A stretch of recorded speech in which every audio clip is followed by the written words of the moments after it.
Good morning to our daily news from the Eatglobe newsroom in Varna. Our news of today takes us to the US and India.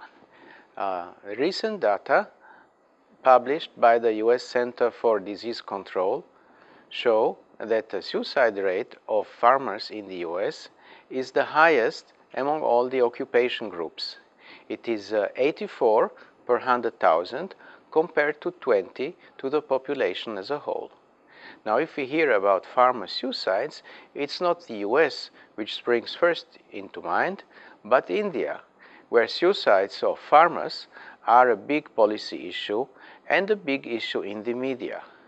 But when we look at the numbers, you will be surprised to hear that the Indian farmers' suicide rate is actually 12 times lower than the one in the US, at 7 per 100,000 as compared to the 84 mentioned before.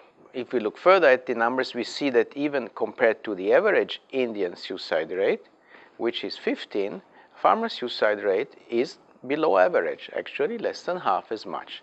And experts of India's society confirm that the true suicide problem in India is with young urban workers who are in the stage of establishing families. There, the danger of suicides is much higher than for farmers.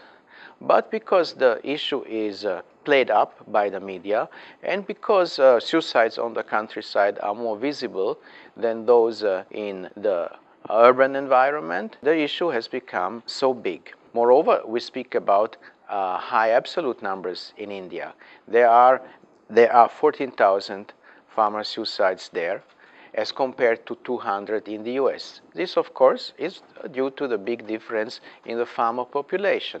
There are 200 million farmers in India and almost 1,000 times less, at 244,000 in the US. The reasons for farmer suicides are surprisingly similar in both cases.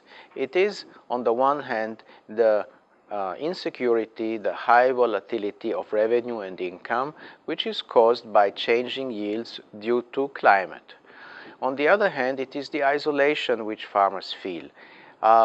They have more difficulties changing to another job than people living in the city, and they have less access to therapists or other people to whom they can speak about psychological or other problems. Finally, if we recapitulate the overall suicide rates, which are 20 for the US and 15 for India, we see that they are higher overall in the US. This fits a general pattern which says that people in poor countries are more content and more happy than people in rich countries. This provokes the question of why, in this case, we all strive to become richer. But this is an altogether different question. This ends our news for today. If you want to know more about our stories, please go to eatglobe.com. Thank you for watching and see you soon.